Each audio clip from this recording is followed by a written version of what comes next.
Hello, welcome to my channel SRM. ఈ పొద్దు match number 65 Mumbai KKR.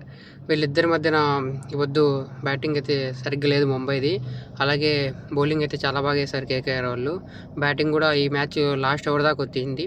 కొన్ని క్యాచెస్ మిస్ అయ్యాయి, కొన్ని క్యాచెస్ కూడా చాలా బాగా పట్టారు. అది కూడా మాట్లాడుకున్నాం. అలాగే బ్యాటింగ్ అయితే సరిగ్గా ఎవరు రాలేదు ముంబై తరపున. అది కూడా ఈ పూర్తి ఫుల్ వీడియోలో మనము ఈ పొద్దు చూసుకుంటే కేకేఆర్ ఫస్ట్ టాస్ గెలిచి ఫీల్డింగ్ తీసుకునింది.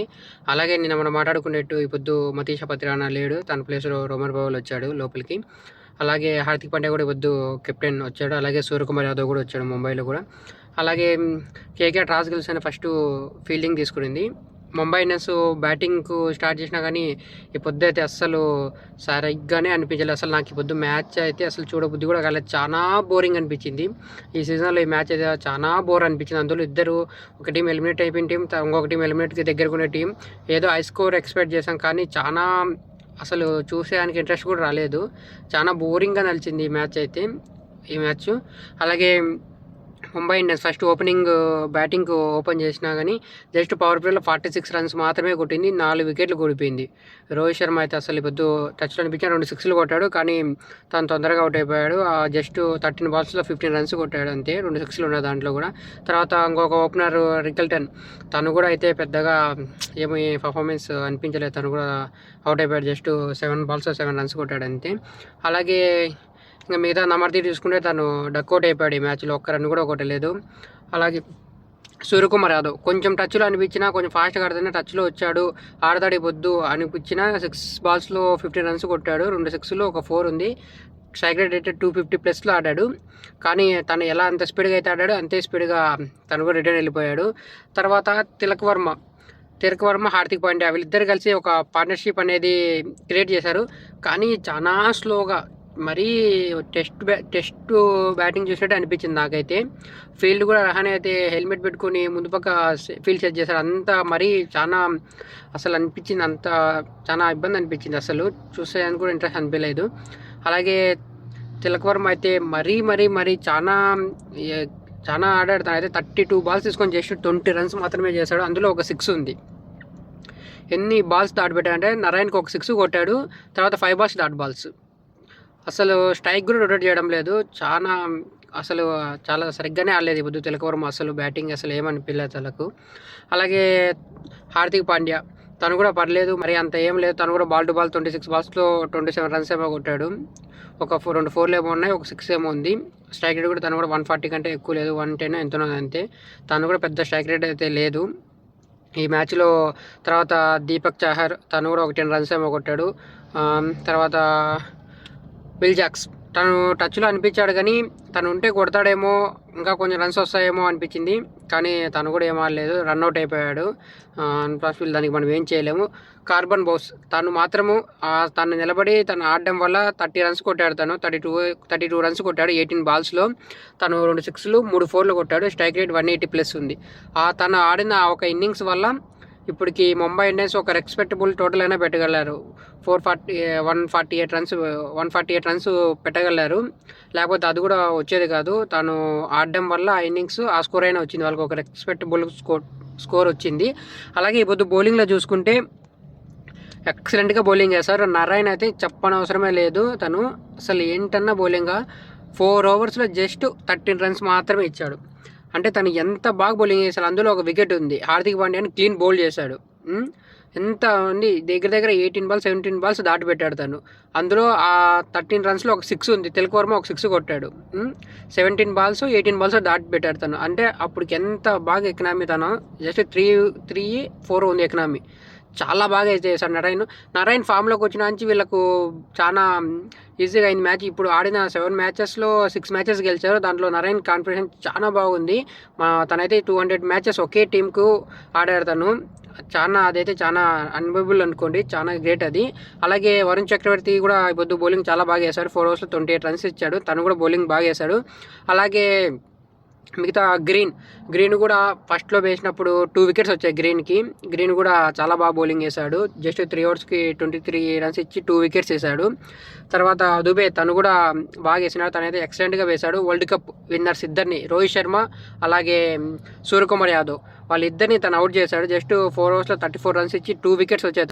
తను కూడా చాలా బాగా బౌలింగ్ వేశాడు. తర్వాత కార్తిక్ త్యాగి తను కూడా ఎక్సలెంట్గా బౌలింగ్ వేశాడు. తను కూడా 4 ఓవర్స్లో జస్ట్ 37 రన్స్ ఇచ్చి 2 వికెట్స్ వేశారు.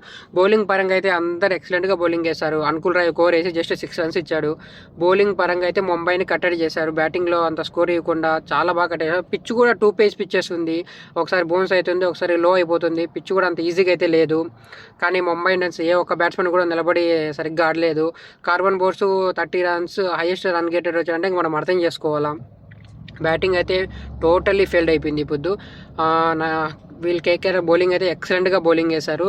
జస్ట్ 147కి రిషెట్ చేశారు వాళ్ళని 20 ఓవర్స్కి. మధ్యలో రెయిన్ కొంచెము పడింది, ఆటంకించింది. ఓవర్స్ అయితే ఏం తగ్గలేదు, రన్స్ వరకు క్రియేట్ చేశారు. దాని తర్వాత కేకేఆర్ చేజింగ్ స్టార్ట్ చేసిన కేకేఆర్ కూడా పెద్దగా అంత మరీ ఏం లేదు. తనైతే 2 4లు కొట్టాడు. ఫస్ట్లో 2 4లు కొట్టిన తర్వాత తర్వాత అవుట్ అయిపోయాడు. ఫినాలిన్ ఓన్లీ బ్యాటింగ్ స్టాక్స్ పైన ఆడతాడా అనే ఒక ఫీలింగ్ అయితే కలుగుతుంది. తను మామూలు పిచ్చెస్ పైన కొంచెం స్పిన్ పిచ్చెస్ కానీ బౌలింగ్ పిచ్చెస్కి అవైతే తను అవుట్ అయిపోతున్నాడు. ఈ మ్యాచ్లో కూడా జస్ట్ 2 4లు కొట్టాడు, అవుట్ అయిపోయాడు. రహానే కొద్దిసేపు బాగా ఆడినాడు. 17 బాల్స్లో 21 రన్స్ కొట్టాడు. 4 4లు ఉన్నాయి. బూమ్రాకి ఫోర్స్ కూడా కొట్టాడు. తను బాగుంది, కానీ తను కూడా అవుట్ అయిపోయాడు.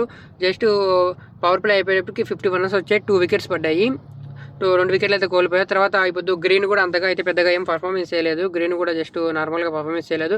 కానీ ఒకటి ఏంటంటే గుడ్ న్యూస్, ఇప్పుడు మనీష్ పాండేకి ఇప్పుడు మ్యాచ్లో బ్యాటింగ్ అవకాశం వచ్చింది. దగ్గర తను 4 మ్యాచెస్ ఆడుతున్నాడు. 4 మ్యాచెస్ ఆడుతుంటే ఒక్క మ్యాచ్ కూడా తనకు బ్యాటింగ్ ఛాన్స్ రాలేదు. ఇప్పుడు తనకు వచ్చింది, దాన్ని నిరూపించుకున్నాడు. 30 బాల్స్లో 45 రన్స్, 33 బాల్స్లో 45 రన్స్ కొట్టాడు. 6 4లు కొట్టాడు. చాలా బాగా ఆడాడు. స్ట్రైక్ రేట్ 130 ఉన్నా కానీ తనైతే చాలా బాగా బ్యాటింగ్ ఆడాడు. అలాగే మనం తెలుసుకోవాల్సిన ఒకటి ఏంటంటే, ఫస్ట్ ఒక ఐపీఎల్ మొత్తంలో ఇండియన్ సెంచరీ కొట్టింది ఫస్ట్ మనీష్ పాండేనే. అదే ఆర్సీబీ తరపునే కొట్టాడు. కానీ తన బ్యాట్లకు కొంచెం ఇంజురీస్ రావడం వల్ల, తను ఫామ్లో ఉండేటప్పుడు ఛాన్సెస్ రాకపోవడం వల్ల, వచ్చినప్పుడు ఆ ఇంజురీస్ వల్ల సరిగ్గా ఆడకపోవడం వల్ల ఇలా అయిపోయాడు. లేకపోతే తను చాలా మంచి బ్యాట్స్మెన్. 2008 నుంచి 2026 వరకు ప్రతి సీజన్ మ్యాచ్ ఆడిన రోహిత్ శర్మ, అలాగే విరాట్ కోహ్లీ, మహేంద్ర సింగ్ ధోని సరస్సులో తను కూడా ఉండేటవాడు. తను కూడా ప్రతి సీజన్ ఆడాడు. ఇంతవరకు ఏ సీజన్ తను కూడా మిస్ అవ్వలేదు. 19 సీజన్స్ కూడా తను ఆడాడు. కానీ ఈ మ్యాచ్ తనకు అవకాశం వచ్చిన బ్యాటింగ్ చాలా బాగా నిరూపించుకున్నాడు, చాలా బాగా ఆడాడు. అలాగే రోమెల్ పవల్ కూడా చాలా బాగా ఆడాడు. 30 బాల్స్లో 40 రన్స్ కొట్టాడు. 2 6లు 4 4లు ఉన్నాయి. స్ట్రైక్ రేట్ 130 ఉంది. తను కూడా చాలా బాగా ఆడాడు ఈ పొద్దు మ్యాచ్. తను తర్వాత వీళ్ళిద్దరూ మనీష్ పాండే పార్ట్నర్షిప్ కలిపి 47 బాల్స్లో 64 రన్స్ కొట్టారు. ఆడ చాలా మ్యాచ్ ఈజీ అయింది. కానీ మ్యాచ్లో ఎక్కడ వీళ్ళు కోల్పోతారు అనేది అనిపించలేదు. స్కోర్ తక్కువ ఉంది కాబట్టి చాలా బాగా స్లోగానే తీసుకుంటూ వెళ్ళిపోయారు. పెద్దగా ఏమి ట్రబుల్స్ పడాల్సిన అవసరం లేదు. అలాగే రింకు సింగ్ కూడా వచ్చి లాస్ట్లో ఫినిష్ చేశాడు. అలాగే ఇంకొక విషయం ఏంటంటే, వరుణ్ చక్రవర్తి దాంట్లో క్యాచ్ పట్టే దాంట్లో ఇద్దరు బ్యాక్ టు బ్యాక్ పరిగెట్టుకుంటూ ఇద్దరు తగలడం వల్ల కొంచెము ఈ మ్యాచ్ తను బ్యాటింగ్ రాలేదు. అంకిత్ రఘువంశీ తను వచ్చింటే ఇంకా కొంచెం తొందరగా అయిపోయింది. ఈ మ్యాచ్ తను కన్సిస్టెన్స్ స్టెప్ వల్ల తను రాలేదు. హెడ్కి తగిలింది కాబట్టి క్యాచ్, అది ఇద్దరు తగులుకోవడం వల్ల తనైతే ఇప్పుడు బ్యాటింగ్ రాలేదు. మేబీ చూడాలా, తను నెక్స్ట్ మ్యాచ్ రావాలని చూసుకోలేదు, ఎందుకంటే బ్యాటింగ్ తను బాగా ఆడుతున్నాడు. అలాగే ముంబై ఇండియన్స్ బౌలింగ్ అయితే మనం చెప్పాల్సిన అవసరమే లేదు. ఒక్కరు కూడా బౌలింగ్లో వికెట్స్ తీసి మ్యాచ్ గెలుస్తాము మ్యాచ్ అనే పొజిషన్లో అయితే ఎవరు కనిపించలేదు. హార్దిక్ పాండ్యా 2 ఓవర్స్లో 13 రన్స్ ఇచ్చాడు. అయితే మెయిన్ ఏంటంటే పొద్దు జస్ప్రీత్ బుమ్రా ఒక వికెట్ వచ్చింది తనకి. 4 ఓవర్స్లో 26 రన్స్ ఇచ్చి ఒక వికెట్ తీశాడు. తను కూడా చాలా హ్యాపీగా ఫీల్ అయ్యాడు ఆ వికెట్ పడినప్పుడు, ఒక వికెట్ వచ్చింది అన్నట్టుగా. అలాగే దీపక్ చాహర్ 3 ఓవర్స్లో 34 రన్స్ ఇచ్చాడు. ఒక వికెట్ వచ్చింది, 23 రన్స్ ఇచ్చాడు. ఒక వికెట్ మాత్రమే వచ్చింది. కార్బన్ బోస్ మళ్ళీ సేమ్ తను బౌలింగ్లో కూడా చాలా బాగా వేశాడు. 3 ఓవర్స్లో 30 రన్స్ ఇచ్చి మళ్ళీ 3 వికెట్స్ తీశారు. చాలా బాగా బౌలింగ్ చేశాడు. బ్యాటింగ్ కానీ బౌలింగ్ కానీ చాలా బాగా అనిపించింది. అలాగే వీళ్ళిద్దరూ ఈ మ్యాచ్లో అయితే చాలా బాగా బ్యాటింగ్ చేసి మ్యాచ్ని అయితే గెలిపించారు. ఇంకా 4 వికెట్స్తో మ్యాచ్ గెలిచింది కేకేఆర్. నెక్స్ట్ మ్యాచ్ వీళ్ళకి ఇంకొక మ్యాచ్ ఉంది, అది ఢిల్లీతో ఉంది. అది కూడా ఫైనల్ మ్యాచ్. ఆ మ్యాచ్ గెలిస్తే 15 పాయింట్స్ వచ్చి నెట్ రన్ రేట్ కొంచెం మెరుగు చేసుకోవాలి వాళ్ళు ఆ మ్యాచ్లో. ఎందుకంటే మ్యాచ్ మామూలుగా తక్కువ స్కోర్ అయితే మామూలుగా అయితే వాళ్ళు పెంచుకో ఉండొచ్చు నెట్ రన్ రేటు, కానీ అదైతే జరగలేదు ఈ మ్యాచ్లో. వాళ్ళు లాస్ట్ ఓవర్ వరకు తీసుకొచ్చారు. అలాగే నెక్స్ట్ ఇంకా ఒక మ్యాచ్ ఉంది ఢిల్లీతో, అది గెలిస్తే వీళ్ళకి 15 పాయింట్స్ వస్తాయి కదా, అప్పటికి ఇంకా ఇప్పటికైతే ఛాన్స్ అయితే అలాగే ఉంది, లైవ్గా ఉంది. అలాగే నెక్స్ట్ పంజాబ్ ఆడే మ్యాచ్ ఓడిపోవాలని కోరుకోవాలి, అలాగే రాజస్థాన్ ఆడే మ్యాచ్ ఓడిపోవాలి, కానీ కొన్ని ఉన్నాయి. ఒకవేళ పంజాబ్ గెలిచినా కానీ వీళ్ళ పంజాబ్ కంటే నెట్ రన్ రేట్ ఎక్కువగా గెలిస్తే అప్పుడు ఛాన్సెస్ ఉంటాయి. ఇప్పటికి ఇంకా ఛాన్సెస్ అయితే ఉన్నాయి, చూడాలి. మళ్ళీ వేరే టీమ్స్ పైన అయితే ఆధారపడాలి. ఒకటి ఏంటంటే వీళ్ళకు లాస్ట్ మ్యాచ్ ఉంది కాబట్టి ఢిల్లీతో, అది వాళ్ళ హోమ్ గ్రౌండ్లోనే కాబట్టి ఆ టైంకి వాళ్ళకి తెలుస్తుంది ఎంత స్కోర్ కొట్టాలి, ఎంత స్కోర్ కొడితే మనం వెళ్తాము ప్లేఆఫ్స్కి అనేది ఒక విషయం తెలుస్తుంది. కాబట్టి దాన్ని బట్టి వాళ్ళు ఆ మ్యాచ్ ఆ స్కోర్ని చేంజ్ చేసి గెలిస్తే వాళ్ళు వెళ్ళే అవకాశం ఉంటుంది. అది వెళ్ళాలన్నా కానీ గెలిచిన పంజాబ్ అలాగే తర్వాత ఆర్ఆర్ మ్యాచ్లు ఓడిపోవాలి కాబట్టి చూద్దాం, అది వాళ్ళ చేతిలో అయితే ఏం లేదు. అలాగే తర్వాత ఈ మ్యాచ్ కేకేఆర్ అయితే 4 వికెట్స్తో గెలిచింది. అలాగే మీరు మన వీడియోని ఇంతవరకు చూసినట్టుంటే ఒక లైక్ చేయండి, కామెంట్ చేయండి, మన ఛానల్ని సబ్స్క్రైబ్ చేసుకోండి. ఓకేనా, ఇంతవరకు వీడియో చూసండి. థ్యాంక్స్.